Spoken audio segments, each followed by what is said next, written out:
За, сайн байцгаана уу? Би подкаст эхлэх чинь тэгээд би хоёр зочноо танилцуулъя. Халдварт өвчин судлалын үндэсний төвийн зүйл хэмжиж Чимбаяр, Улаанбаатар сонгодоо эмнэлгийн зүрх цээжний хөндийн мэс засалж хашчуулан гэж энэ хоёр эмчтэй. Би та бүхэндээ маш юм хэрэгтэй мэдээллийг цаг үетэй холбогдсон мэдээллийг бид гурав та бүхэндээ хүргэх болно. За Чимбаяр эмчээ би нэг зүйл асуусан юм аа. Одоо өнөөдөр 25 он. За Улаанбурхан гэдэг өвчин Монгол улсад нэлийн хурдтай дэгдээд ах шиг нэ. Энэ талаар та бүхэнд бид нар жоох мэдээлэл өгөөч төгөглээ. За ер нь бол манай хөрш зэрэгэлдээ улсуудад бол одоо өнгөрсөн 23-4 оноос эхлээд бол Улаанбурхан өвчнүүд бас нэлээдгүй дэгдэлт маягаар бол гарч байгаа. Тэрнтэй холбоотойгоор манайх бол бас сэрэмжлүүлэх маягаар бол одоо бас хүүхдүүдтэй нөгөө товлын дархлаажуулалтаас хоцорсон хүүхдүүдийг бол дархлаажуулалтаа хийлгэрээ гээд одоо бас нэлийн бас ингэж хүмүүст бол одоо анхааруулж исэн. Гэсэн хэдий ч одоо бас манай хүүхдүүдийн дотор тодорхой хүмүүстэй дунд бол одоо дархлаажуулалт хийгээгүй үлдсэн хүүхдүүд байж байгаа. Тэгэхээр одоо яг энэ үед яаж нэхэр Монгол улсад бол Улаанбурхан өвчин одоо бараг 200 шахуу тохиолдол бүртгэгдсэн. Тэгээд одоо эхнээсээ дандаа 0-1 насны ийм жаахан хүүхдүүд манад Улаанбурханаар өвдөж байна. Тэгээд ингээд өвдгөөрөө бас зөнгүү тооны хүүхдүүд хүндэрч эрчим тэмцлийн тасагт бас эмчлэгдэж байгаа.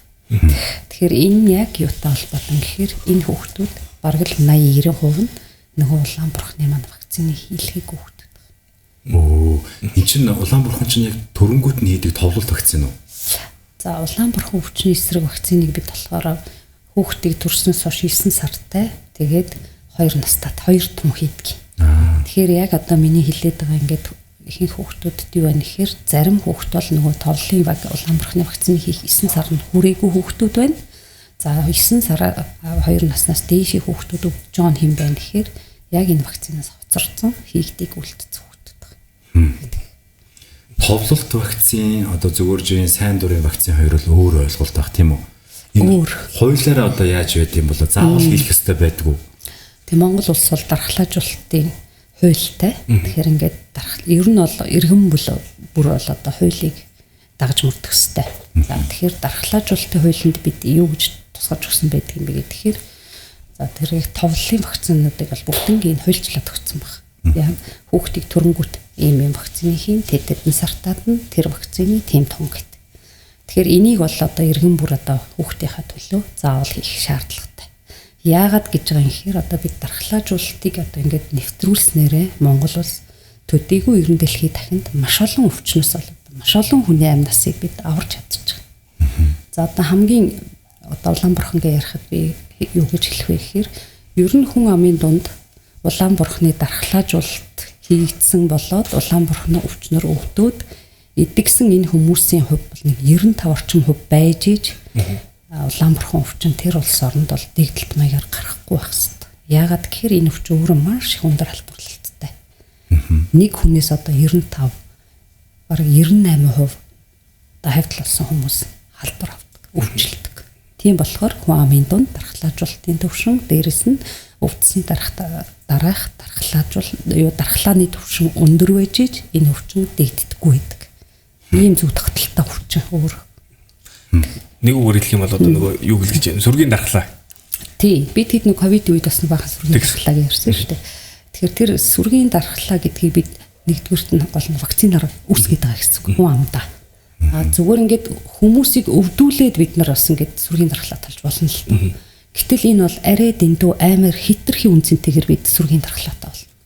Тэр нь юу гэж байгаа юм жишээлбэл одоо ингээд нийт хүн амын 1% орчим бүгднгийн ингээд сүргийн дархлаатай 95-100% болтол явъя гэж бодоход үл одоо бараг л хүн амын 1-2% нь насваралтаар төгсчиж бид одоо сүргийн дархлаатай болох гэдэг байна.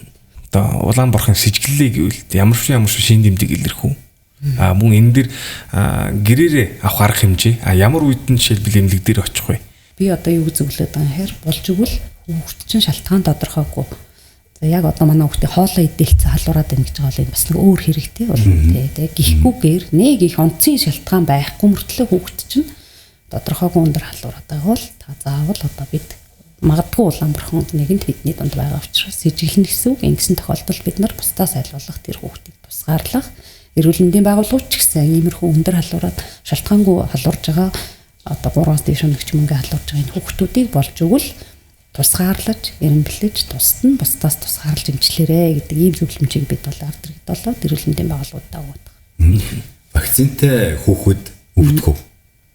За ер нь бол вакцин бол 2 тун хийгддэг. 2 тун иж бүрэн 2 тун хийгдсэн хүүхдүүд бол ер нь 8%-аас дээш бараг хамгаалагдана. Оо ямар гоё юм бэ. За ингээд хамгаалагдана. За магадгүй 1-2% нь тодорхой өвдөж болно тий. Хувь хүний өөрийн дархлын системийн онцлог энэс шалтгаалаад тэр хүнд дархлаа муу тогтож болно. Тийм тохиолдолд тэр хүн халдвар авсаач гэсэн нэг хүн дээр өвдөхгүй. Нэг хүн дээр өвдөхгүй нөгөө нас баралтанд хүрэхгүй гэсэн. Мөчлөр тодруулаад чинь нөгөө нэг тэгээс 2 насны хүүхдүүд ерөнхийдөө их өвдөд байгаа юу тий?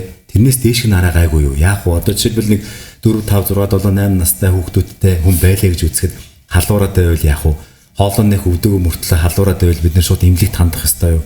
Яг уу ер нь. Тий. За яг уу за одоо ихэнх нь 0-оос 2 насны хүүхдүүд өвдөж байгаа. Энэ яг нөгөө вакцины бүрэн тун аваагүй хүүхдүүд нэгдүгürt байгаа юм. За тэгээ энэ дотор нэмээд бас бүх насны хүүхдүүд орж ирж байгаа. Вакцины хийлэгдсэн байх настай мөртлөө хийлгээг хүүхдүүд өвдөд байгаа. Тэрнээс одоо шилбэл вакцины хийлгсэн байх хэрэгтэй. Тэгэхээр одоо юу гэдэг вакцины хийлгэхгүй байгаа нь эцэг эхээс шалтгаалж байна уу? Аль эсвэл буруу ойлголт уу? Буруу ойлголт уу?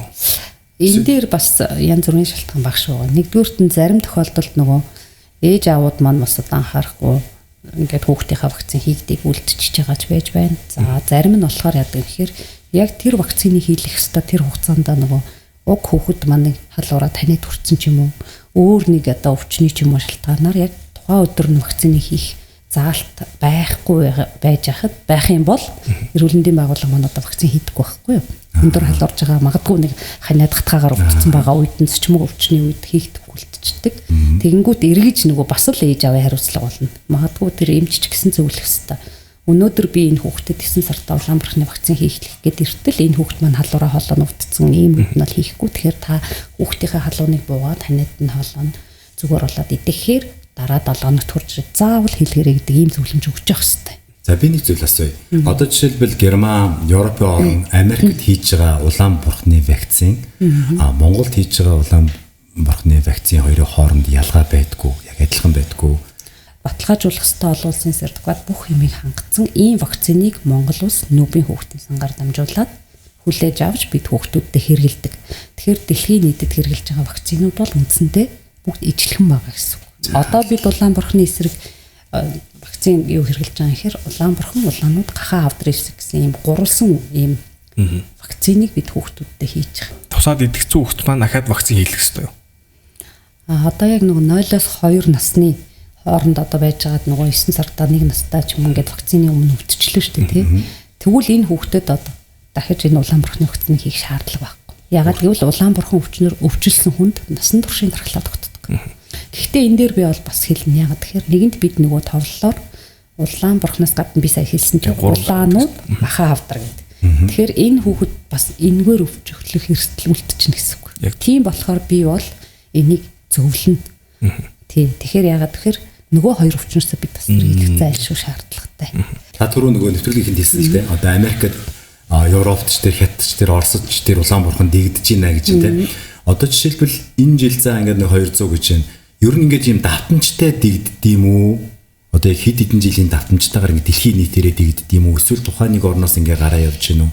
Энэ дээр ерөөсөө л яг сая бидний ярьсан нөгөө дархлаажуулалтын л асуудал. Хүн амын дундах улаанбархан өвчний эсрэг одоо дархлаажуулалт ямар юм бэ л гэдэг асуудал яригдчихэж байгаа. Ягаад гэвэл нөгөө өвдөөд идэгсэн хүмүүс дээрэс нь нөгөө дархлаажуулалт хийлгсэн хүмүүсийн хамралтын хувь хэд байгаа гэдэгтэй холбоотой. Тэгэхээр юу гэж хэлэх гээд нэхлээр ерөнхийдөө бол ингээ бүх газар бол улаанууд бол байж байна. Гэхдээ юу гэхээр одоо цикл нь таарад нэг дархлаажуулаад юмнууд хийгээд явцсан газар нь гайгүй гадгаа мөртлөө тэр маань сулраад ирэн гут дахиад нөгөө шууруу маань яваад байна л гэсэн үг шүү дээ. Тэгэхээр ер нь хаасайгүй л юм хариуцлагагүй ээж аав нар байгаад байна л гэж ойлголоо шүү би. Ерөөсөө л хүн амын дундах дархлаажуулалтад дархлааны түвшингөөс л шалтгаалж байна. Аму жигнэг. Сахарын агуулмж маш бага. Транс тус агуулаагүй, хүнсний нэмэлтгүй, зохицуулах үйлчилгээтэй.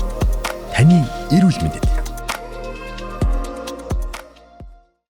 За За улирлын чанартай одоо хавдар судлалын үндэсний төв дээр улирлын чанартай өөр ямар бид нар юунаас одоо бид нар энэ нэвтрүүлгийг хийж байгаа гол зорилго бол ээж аавууд бид нар одоо юун дээр анхаарах юм бэ? Яах ёстой юм бэ? За вакцин хийлгэнэ гэдгийг бол бид нар бол одоо яс махантаа шимтэл ойлголоо. Одоо өөр энэ Улаанбаатарын 100 болохоор ингээл үерийн усаар янз янзын халдварт гидсний өвчнгүүд ороод ирдэг те. Ингээр бид нар яах ёстой юм? Юу анхаарах ёстой? Мэдээж гар хөлөөс авгаах л байдаг. Өөр одоо та эмч хүний хувьд яг нөгөө гар туулж эмчилдэг хүний хувьд хэлэхэд. За ер нь бол халдварт өвчнөөс хамгаалах өвөрмөц бус гэдэг ингээд хоёр юунд хуваадаг юм бид. Тэгэхээр өвөрмөц гэдэг нь бол одоо яг сая бидний хэлээд байгаа дархлаажуулж болох вакцинаар сэргийлж болох энэ өвчнүүдийг хэлээд энэнийх нь вакцинуудыг хийгээ сэргийлчих. За өвөрмөц бус гэдэг нь бид юу хэлээд байгаа юм гэхээр одоо яг саяын дээр гараа авах, орчны эрүүл мэнд, хувь хүний эрүүл мэнд, эрүүл ахуйн дэглэм сахих гэдэг энэ бол маш чухал байдаг.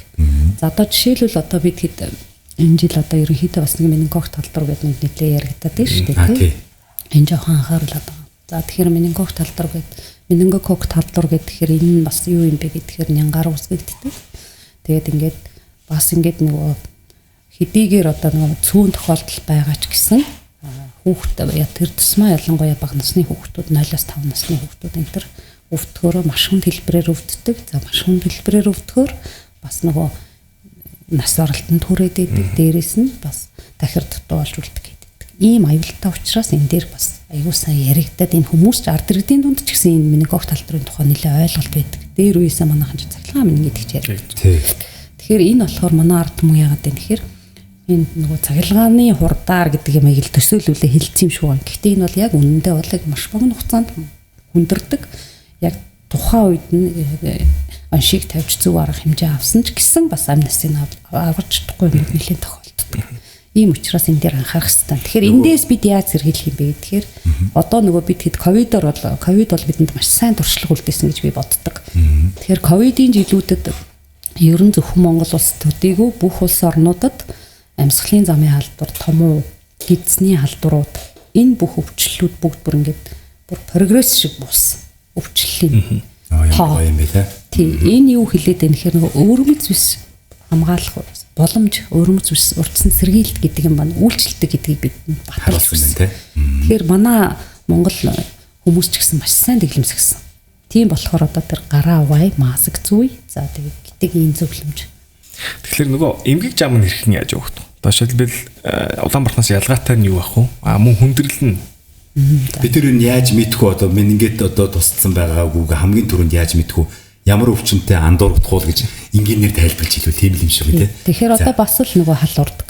Зүгээр энгийн нөгөө ханаа төрсөн хүмүүс маань ингээл энэ халуурч гэл бараг л ээж наав нь хинч хараад түнтийгэл ягараад ингээл хав халуун халуурштал ингээл халуурдаг шүү дээ. Тэгэхээр менингокок талбар үжил хэлбэр машин дээр явж ивэл тэр хүүхэд яадаг юм гэхээр ингээ харахаар нөгөө цонхыгоо цайгаад манайхан энэ бол хүүтэн халууралт гэж цагаан халууралт хүүтэн.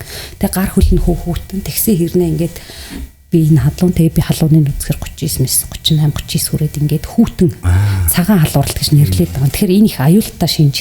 Ингээ хүүхэд цонхыг цайж хадуурж байгаа нэгдэг урт. Хоёрдугаарт нь халуун булах юм хэрэгэлсэн ч гэсэн халуун буухгүй буулаач гэсэн баг зэрэг бууга буцаж авдар халуураад ах.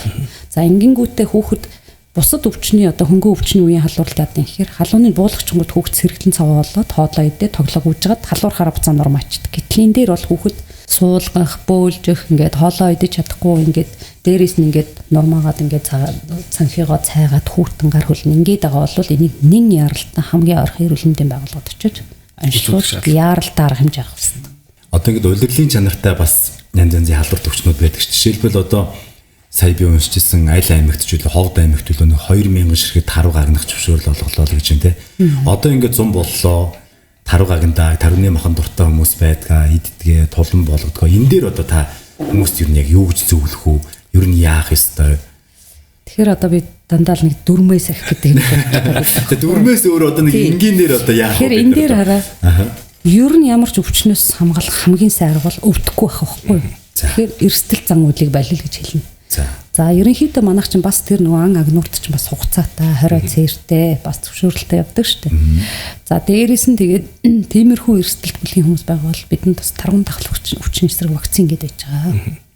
Тэгэхээр бид нар бол бас нөгөө олон ажил мэргэжил янз бүрийн юмнаас шалтгаалсан байдлаар ингээд жишээлбэл би бол одоо бүхэл хугацаанд халдвартын эмч хийж байгаа бүх хугацаанд л одоо бид нар бол тархиндхлын вакцины хийлэгдэг. Өө тийм үү. Хэдэн жилийн давтамжтай нэг жилдээ нэг хийлэгдэг юм чинь нөгөө юу ингээд ихээр яагаад тэгэхээр магадгүй бидэн дээр л нөгөө биднэрт нөгөө өвчтөн хүмүүс ирсэн хүрээд ирэх боломжтой ирсэн тохиолдолд бид орох ёстой, голомтонд ажиллах ёстой. Ингээд мэрэгжлийн онцлогоос болоод ерөнхийдөө хийж идэг. Юу ямар хэцүү юм бэ те. Вакцина хийлгэх ёстой. Хэрвээ эрсдэлт тиймэрхүү ажил мэргэжил юм уу тийм эрсдэл цаангуул ямар нэг байдлаар байгаа бол энэ дээр бас вакцина хийлгэнэ.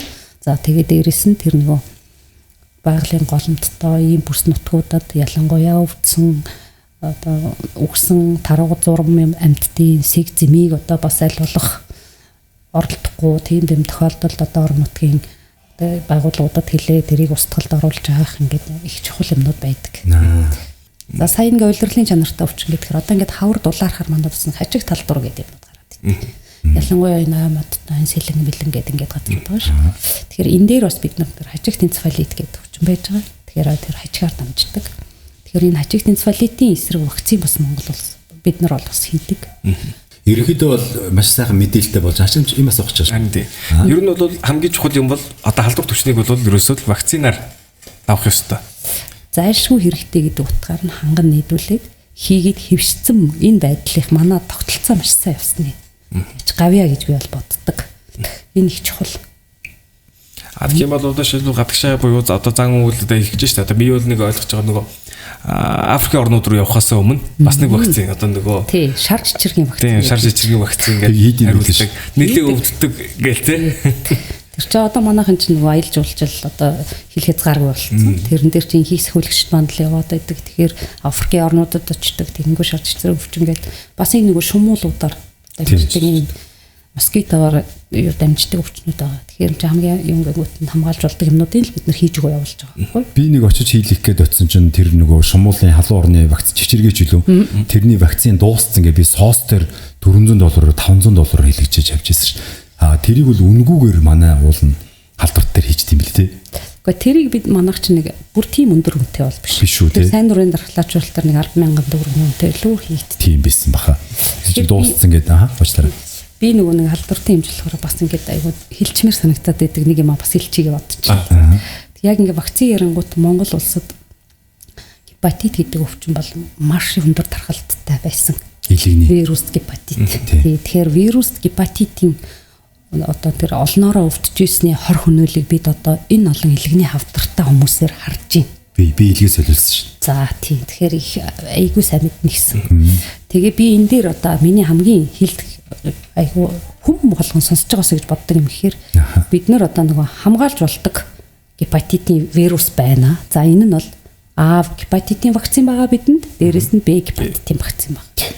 За бид нар яасан хэр намайг анх ингээд имж болоод би одоо 97 онд төгсөөд имж болоод ирэхэд манай халдварт өвчин судлалын үндэсний төвийн бүх байшингаар дүүрэн шарлцсан хүмүүс байдаг гэсэн. Шав шар болсон. Тэгээ сэхээний дацагт нь 10 хэдээрээ маш хүнд ингээд илгэний дутагдaltaа энэ төр хүмүүс байж идэг гэсэн. Одоо бидэнд хараад жилдээ 10 хэдхэн хүн гепатитаар өвдөж ирж байна. Йоо ямар гоё юм бэ. Энэ бол одоо яг нөгөө вакцины. Монгол улс 1992 оноос эхлээд Б гепатитийн эсрэг вакцины хүн амынхаа дунд товлолоор хийж гисэн. Тэгээ энээс шалтгаалаад Б гепатитийн халдвар маш их сайн буусан. За тэг гэвч одоо би дахиад яагаад хэлэх гээд байгаа юм гэхээр одоо зарим тохиолдолд бас яг нөгөө товлын вакцинаас үлдсэн хүмүүс байгаад байна.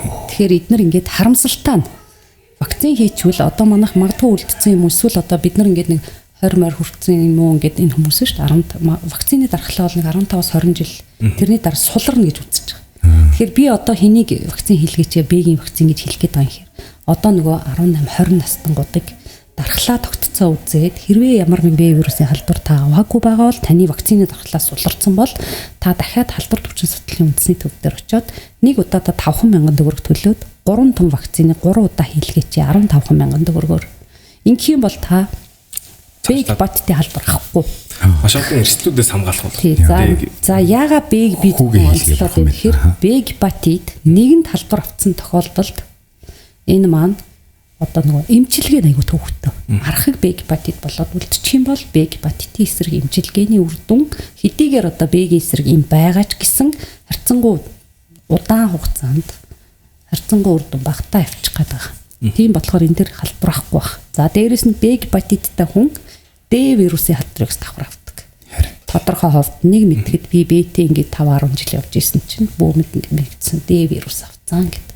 Тэгэхээр Б-ийг аваагүй бол тэр хүн Д-ийг халбар авахгүй. Өнөөдөр ч гэсэн одоо манайхан дельта вирусын эмчилгээ асар өндөр үнэтэй үр дүн айгүй сулхан тэгээд дээрэс нь одоо маш их элэгний хатуурал хавдар шилжчихсэн хүлээгдэж байгаа. Тэгэхээр энэ дээр би ийм учраас 15,000 төгрөгөөр 3 удаа очиод та Б гепатитаас сэргийлж хийчээ гэдэг үнийг бүр дахин хэлнээр тодруулмаар байна. Амуу жигнэг сахарын агуулмж маш бага. Транс тос агуулаагүй. Үндэсний нэмэлтгүй зөвцүүлэх үйлчилгээтэй. Та эрүүл мэндэд анхаараарай. Энэ Б-ийн вакциныг яг яад юм бэ? Нөгөө нэг тарган дахлын вакцин шиг жил болоод дуусчдаг гэдэг хийд юм уу? Эсвэл 15,000 төгрөг 5,000 төгрөгөөр хийлгээд 3 удаа хийлгээд насан туршдаа тогтчих юм уу? Одоо би нөгөө товлоор хийцэн чинь 10-15 жилийн дараа сулраад байгаа. Тодорхой хэмжээнд. Тэгэхээр бид нар дахиад буст хийх гэж байгаа байхгүй? Тийм биз. Тэгэхээр одоо 2000 оны хүүхэд байлаа гэж үзье. За. Тэр үед хийлэгдсэн гэ төрхтөнд хийчдэг баг. Хийцэн баг. Тэгэхээр 2000 оны хүн ч одоо 25 настай болж ийн гэж үзэхээр одоо хийх болж байна гэсэн үг. Тэгэхээр тэр хүүхдэд очоод Д вирусын халбар авч юу нэг хоёрдугаарт нь вакцины дархлаа тогтцыг үзэж байна. Албарт төслийн үндэсний төв. Танаа дээр үзүүлж. Тэгэнгүүт дархлаа тогтцсон нь одоо вакцины чинь дархлаа тодорхой ийм төвшөнд байх хэвээр. Таны энэ ингээд төвшин буурчжээ хамгаалахыг суларж ийн гэд үзэх юм бол дахиад энэ хүн 3 тонн хэлэгч. Тэгэхээр дахиад нөгөө 15-20 жилийн асуудал окей болчихсон. Ойлголоо. Бурхан минь тэрийг л хийх. Энд дээр би одоо ингээд яаж байгаа ингээд элэгний Б вирусын ерөөсө вакцин хийлгээгүй. Тэгсэн мөртлөө өөрөө одоо би ингээд хагалгаа их гээл нөгөө хагалгааны өмнөх шинжилгээнүүд бүрдүүлэхээр Б вирусын одоо юутай байна гэдэг. Б-тэй байна. Тийм. Одоо юу гэдгийг Б вирусын одоо вакцин хийлгэсэн юм шиг одоо антибодитай байна гэдэг. Тэр энэ одоо ямар учиртай. Тэгэхээр ийм нөгөө Б вирусын халбарыг авсан хүн болгон шууд нөгөө бидний шарлсан гэж хэлээд идэх шиг цочмог заавал өвдөхгүй гэж болно. Би нэг мэдгэд мэдхгүй би ингээд Б-ийн халбар авсан байсан гэдэг байхгүй. Тэгэхээр тэр нь яаж юм хэр магадгүй хөнхөө хэлбэрээр өвдөд өнгөрч болох байхгүй. Одоо бидний яриад байгаа заавал ингээд шаардлагагүйгээр шаарлалтгүй хэлбэр байна. Зүгээр нэг ханаа том хөрсөн юм шиг нэг жоохон нозороо ингээд ингэж ийснэ ингээд зүгээр болчихдог. Тэгэхээр магадгүй тийм маягаар халдварт өртөөд тэрний дараа дархлаа тогтсон байж болно. Эсвэл бүр угаасаа нөгөө хүүхэд байхдаа вакцин хийлгэсэн тэрний дархлаа явуулчих болно. Би бол вакцины энэ товлолт вакцины бол улаан пен шүү дээ. Эннийхээ л одоо үр дүнг жишээлбэл би одоо жишээ нь тэр вакциныг тэр үедээ тухайн үедээ суларсан байхад нь хийлгэсэн байсан бол би өдөөд ингээд илгээс солиулаад явж явахгүй байхгүй. Яг энэ үгийг бол эмчнэр одоо манай би солонгос солиулсан л да. Солонгос эмчээ хэлж байгаа юм чинь. Яг таны наад үгийг чинь хэлжсэн. Тэгэхээр энэ бол эмч болгоны л дотроо санаа зовж явдаг л асуудал байна гэж ойлголаа би. Энэ аягүй чухал. Гэтэл бид нар жишээлбэл С гепатит харьцангуй зүгээр яг С гепатитаас хамгаалдаг вакцин бидэнд байхгүй. Гэхдээ эмчилгээ шийдэгдсэн. 3 сар С гепатиттэй, архив С гепатиттэй халдвартай хүн 3 сар яг эмээ дөрмийн дагуу уучхад 95% нь идэвхтэй байдлаар шилжиж. Тэгээ хармони гэдэг юм. Тийм бид нар чи энэ чинь Монгол улсаас аягүй гоё хөтөлбөр хөтөлбөр гэд хэрэгжүүлээд бид ингээд 15 оноос гепатит С-ийн тэр тэгтээ тэр үед тэр С гепатитийн эм чинь бусад улс орнуудад хүн бол $2,000 малруу уучсан шүү дээ. Үгүй. Монголд бол бид хэд нөгөө анх орж ирээд тэр чинь $1,200 3 сарын анхны хүмүүс ууж исэн. Тэгээ сүүлд нь бол бүгд ерөөсөн үндгүй болсон. Гэтэл тухайн үедээ тэр чинь 70-80 саяын үнэтэй эмчилгээ байсан. Одоо тэр нөгөө Солонгост очиад уухад юм уу? Америкт очиод. Тэгэхээр энэ дээр бас тэр чинь Монгол улс бас асис хөтөлбөр гэж хэрэгжүүлээ. Тийм гоё хөнгөлөлтөөр ороод ирсэн. Харин тэр үед ч гэсэн бас их олон байсан баг тий. Тий, одоо бид нар С дээр толгой өвдөх болчихж байгаа. Тэгээд тэр чинь С-ийн хатуурал бол бас байгаа шүү дээ явж исэн. Тэгээд С-тэй байсан. Бас хавдар адилхан тий. Хатуурал хавдар шилжин. Олон тэгэхээр ч одоо бол ингэнэ шүү дээ. А вирус бол А вирус бол вакцин хийлгэж байна. Б бол вакцин хийлгэж хамгаалчихж байна. Тийм үү? С-гийн эм угаад ингэж хийж байна. Тэгэхээр ингээд бол шийдлүүд байгаа. Тий. Вирусын асуудал дээр бол бид нар ямар нэгэн элэгний асуудал дээр бол ямар нэгэн одоо яах нь талгуу өвдөх юм байхгүйгээр шийдэгдэх бүрэн боломж байгаа юм. Гол нь вакцинал хийлгэмээр. А гепатитийн хувьд бол яах юм гэхээр бас эдгээр чинь нөгөө өөрсдийнх нэг эмнэлцэн үе авсан ингээд юм арай өөр. Тэгэхээр А гепатит бид манайхан чинь эмээ өнөр дээр үе хүмүүс болохоор бохрын шар гэдэг. Тэ энэ болохоор яад гэхээр нөгөө дандаа ихэвчлэн гэдэг нөгөө сургууль цэцэрлэгээр ингээд дамжаад дэгтэл маягаар гардаг. Гэхдээ А гепатитаар харьцангуй бас эмнэлцэн хөнгөө явагддаг. За тэгээд үлдэж зарах агшилт гэдэг юм байдаг. Ийм онцлогтой. Гисэн хэдий ч эн чинь нөгөө нэг одоо яг 9 сард сургууль цэцэрлэг эхлэнгүүт манай халдварт имлэг хизээс дүүрдний ихээр ингээл 10 сараас эхлээл ингээл 1 сарын өнгөртөл ингээл битүүн ингээл 4 давхар байшин тэр чигээр хүүхдийн гепатит болдог байсан. Тэгэхээр бас ингээд өвдүүлээд авах уу болох уу гэдгийг шийдээд Монгол улс чинь бас 2005 оноос А гепатитны вакциныг товлол руугаа оруулаад ирсэн. Тэгэнгүүт одоо энэ А гепатитаар ч хүүхдүүд өвдөх болсон. Оо ямар гоё юм бэ. Тэгэхээр энэ их чухал бодлого юмнуудыг одоо Монгол улс ер нь хэрэгжүүлээд идэг. Дээрээс нь манай салбар ингэж гайхалтайгаар явдаг гэдэг. Энэ бол манай нөгөө Ахмад үе бүр уламжилж ирсэн манай эрүүл мэндийн тогтолцооны л гайхамшиг л та.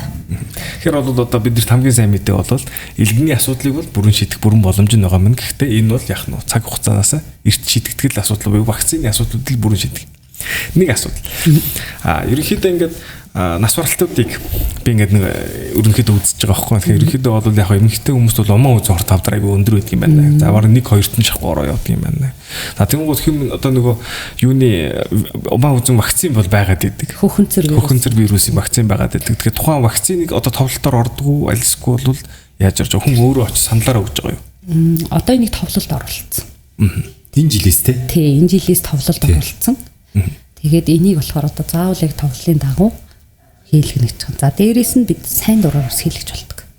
Тийм яг юунда манай одоо дархлаажуулалтын кабинет дээр очиж мөнгө төлөөд хэрвээ хөхөнцөр вирусын халдвар аваагүй гэж нэлээгээ өгчөөд тэгээ энэ дээр бас хийлгэж болно. Хэрвээ насанд хүрсэн хүмүүс ингээд хийлгэх юм бол 2-3 тонн улс орнуудын янз бүр шалтгаалаа хийдэг. Тэгэхээр энэ зөвхөн умаа хүзүүний хавдрыг үүсгдэг юу бол бас биш. Энэ хөхөнцөр вирус. Энд чинь зүгээр эрэгтэйчүүдэд ч гэсэн зөв шодоо хавдар, ануусны хавдар ингээд маш олон төрлийн хавдар үүсгдэг. Харин яг би яг сая асуух чаас асуусан. Тэгвэл одоо эрэгтэйд ингээд тарьчихсан тарих одоо эмэгтэйд тарих хэвээр юу? Эрэгтэйд нэмээд цуг тарих хэвээр гэж. Ер нь бол бид нар болохоор бүх эрэгтэй эмэгтэй хүүхдэд товлолоор хийчихэж байгаа. За бусад одоо хүмүүс бол хинч хийлгэж болох гэж байгаа байхгүй. Тэгэхээр халдварыг аваагүй байгаа бол та хинч байсан хийлгэж болно гэсэн. Энэ ингэсэн юм амчаа би охиндоо би нөгөө сая эмнэлэгт Солонгост байж байхдаа охин ирээ. Тэгээд би хийлгэсэн. Тэгээд 3 тонн хийсэн. Манай охин ч 15 таа. Тэгээд сая 3 тонн хүн хийх ёстой юм байна гэд хийсэн.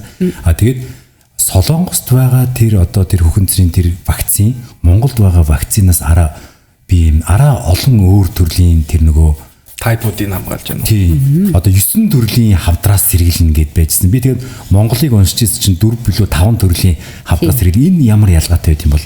Тэгэхээр яг тэр нөгөө хөнцөр вирус нь өөрөө тийм олон хэв шинж байгаа байхгүй. Тэгэхээр Монгол улс 4 цент гэж байгаа. Тэр 4 хэв шинжээ гэж. Тэгэхээр тэр 4 хэв шинж дотроо бид ямар сонголтыг манай мэргэжилтнүүд хийсэн бэ гэхээр хамгийн илүүтэйгээр нөгөө өртөх магадaltaй. Тэр нөгөө умаа хүзүүний хавдрыг үүсгдэг тэр хэв шинж. Тэр хамгийн их тэр юуг нь өвчлөлийн шалтгаан болоод байгаа. Тэр 4 хэв шинжийг сонгоод Монгол улс хийчихэж байгаа. Тэгэхээр бусад нөгөө манайхыг одоо харьцангуй өндөр хөгжилтэй юу баян орнууд бол одоо тэгэхээр тэр эсвэн бүх хэв шинжтэйг хийж чадчихжээ шүү дээ. Тэгэхээр бид бол хамгийн нийгмийн эрүүл мэндэд хөнөөл учруулаад байгаа хор орхойг ихтэй тэр хэв шинжүүдийг сонгоо хийчихэж байна гэсэн үг.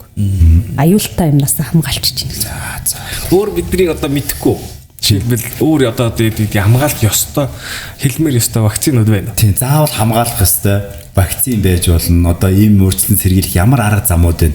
Бид нэр л эрүүл мэндээ өөрсдөө хамгаалж үр хүүхдээ хамгаалахгүй л одоо зарим хүмүүс мунхайлалт автцсан байна л да. Ялангуяа товлолт вакциныг эсэргүүцэж байгаа хүмүүс бол ямар хор нөлөөтэй гэдэг манай эмчийн ярианаас жоохон ч гэсэн ойлголт авсан байх гэж бодож байгаа. Өөр бид нэр зөвлөхөөр юм танд юу байна? Ер нь бол одоо би одоо үндсэндээ хэлэх гэж хамгийн их бодож явдаг Б гепатитаа бол хэлээд авцсантай баяртай байна. За тэгээд хамгийн сайн урдсан сэргийлэлт бол өвдөхгүй л байх асуудал. Өвдөхгүй байх нь бол хувь хүний одоо нөгөө амьдралын хэв маяг эдээ ундаа явдал мөрөө тааруулна гэдэг нэх гоё үг үү манай уламжилт дээр тий. Тэгэхээр эн чинь юу хэлж байгаа юм бэ гэхээр амьдралын зөв хэмнэлээр амьдраач идэх ёстой юмгаа идэх хэмжээгээр нь хэрэгтэй юм идээч унтаж амардаг цагтаа унтаж амраач л гэдэг юм яриад байгаа. Тэгэхээр ер нь бол одоо яг амьдралын зөв хөвшилтэй хэмнэлтэй байх ёстой. Дээрээс нь одоо нөгөө хувийн ариун цэвэр эрүүл зан үйлүүдийг бол эргэн тойрныхаа хүн болгонд эргэн бүр одоо ингээд хөвшүүлэхийг ингээд нөгөө хяналт маягаар одоо бие биендээ үүргэжүүлж явах.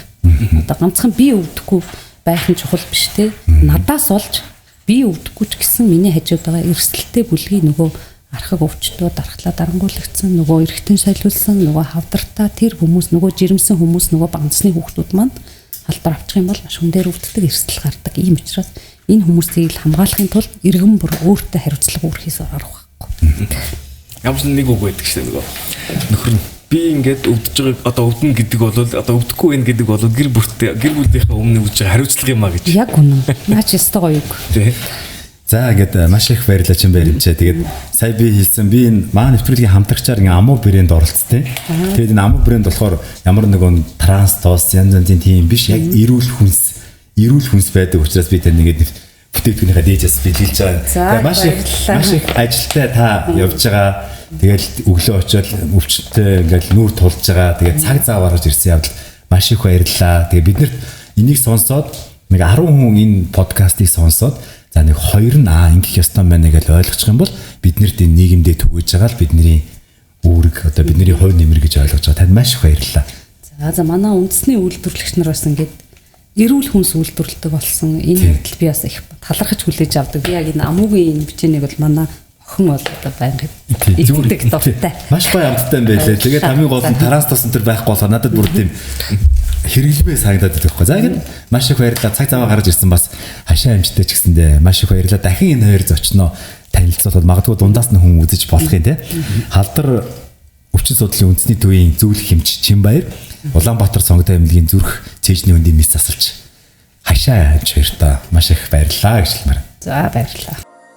Амуу жигнэг сахарын агуулмж маш бага. Транс тус агуулаагүй хүнсний нэмэлтгүй зохицуулах үйлчилгээтэй. Таны эрүүл мэндэд